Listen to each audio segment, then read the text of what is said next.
It's the holy grail of classic cars, the Ferrari 250 GTO. But what happens when one is found in pieces and reborn through expert restoration? This is not just a rebuild.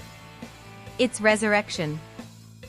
Originally built between 1962 and 1964, the Ferrari 250 GTO was designed for racing and exclusivity. With only 36 ever made, it's now worth over $70 million, making it the most valuable car on Earth. This particular GTO was discovered in a remote Italian barn, decaying, forgotten, yet still unmistakably iconic.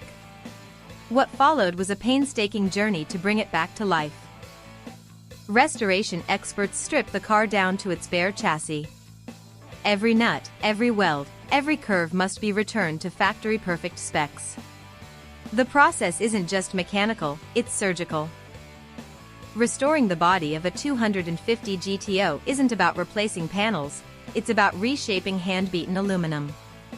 Using original blueprints, master craftsmen recreated sensual curves by hand. The V12 Colombo engine is rebuilt from scratch, piece by piece.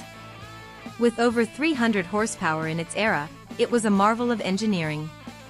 Now, it's being reborn.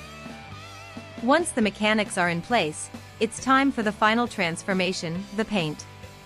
Rosso Corsa Red is applied by hand, followed by layers of clear coat to give it its iconic mirror finish. The cabin is as luxurious as it is minimal.